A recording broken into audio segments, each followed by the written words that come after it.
This country, under various coalition governments, has earned a tough reputation in dealing with illegal boat people, immigrants. And I think it's a stance that has led to victory in at least 2 federal elections. So the public's been on side with that approach, as long as we have systems in place, which we do, to adjudicate fairly on legitimate cases involving refugees. And we are a generous country. But this decision to refuse a visa to at least 50 Afghan aid workers who backed Australian troops during our 20 years in that country is just heartless. It's a bit more than heartless. In a military sense, it would be deemed by most of those who were there as disloyal, traitorous.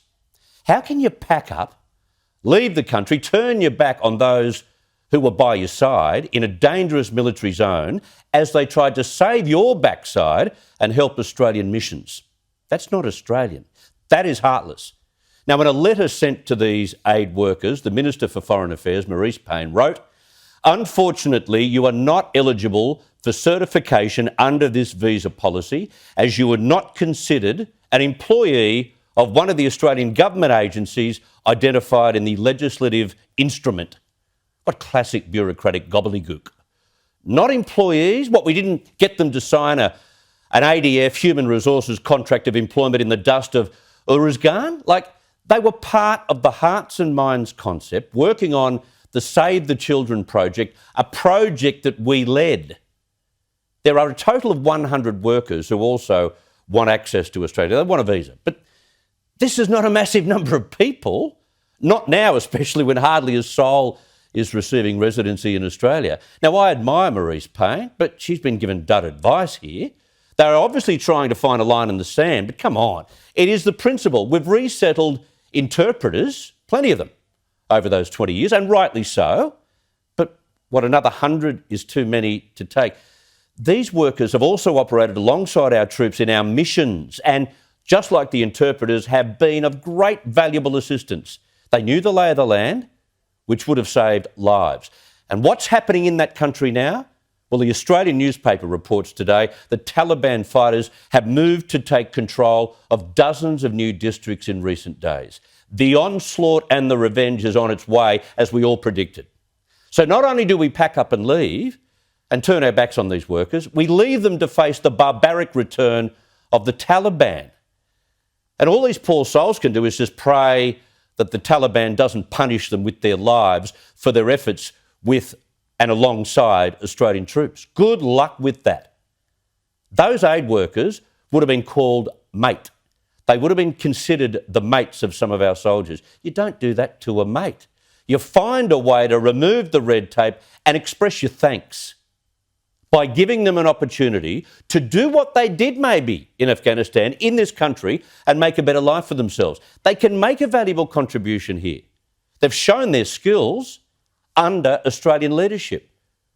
Of all the stories I've cited this week, and yet there is some classic hypocrisy, rules that just leave me spare, but this story, this decision absolutely stinks.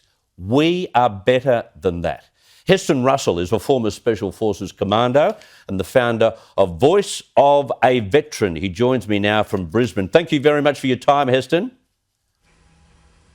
G'day, Chris. Good to chat with you again. Yeah, good to have you on. What's your feeling about this story that broke today in the Australian newspaper? Yeah, Chris, there's a number of layers to this, and I sort of sit back actually really disappointed that it's only once these things hit the news cycle we pay attention to them. I don't know if you recall, but when I did an interview with Alan Jones in November last year, post the Brereton report, I actually explained how the Afghan Special Police platoon that my platoon worked with as a part of the Special Operations Task Group in Afghanistan was killed by the Taliban when we withdrew from Tarin Kowt at the end of 2013 and in 2014. How so many of my guys have struggled with knowing that. We were even helping them with our visa applications back then. But the key issue is that right here and now we have the opportunity to set an example to the rest of the world of how Australians conduct ourselves, and particularly in the nature of Afghanistan, which was counter-insurgency operations. You mentioned Hearts and Minds. We mentioned the tactic of by, with and through, working by, with and through the local population to help to win and achieve Hearts and Minds when you're facing more than an enemy in uniform, when you're facing, threats that are philosophical as well as religious and everything else in between. And for us to then turn our back on these people, for us to throw bureaucratic BS at them, for us to basically imply that next time, you need to go get yourself or make yourself a union in order to be able to negotiate how we're going to work with you afterwards, not only sets the conditions for how those in Afghanistan are going to remember us, but sets the conditions for the next war, the next counterinsurgency campaign that we commit Australian troops to, and how we may or may not be able to win local support to achieve our tasks on the ground, and how we may expose our troops, like we started to suffer towards the end of Afghanistan, risks from insider attacks, because these people know that they have to and are going to be left with the decision to choose the lesser of the two evils, what is going to be lesser of a threat to their family once the Australians have gone, because we have set this precedence that we don't look after our people. There's a lot of things there, Chris. Well, that is a prophetic comment, and you're exactly right, because when we dump people like this, the word spreads around. The word gets around to these regions about how Australia behaved. You were exactly right. Afghanistan vets, our own, would they be upset with this, and have you had any feedback at all?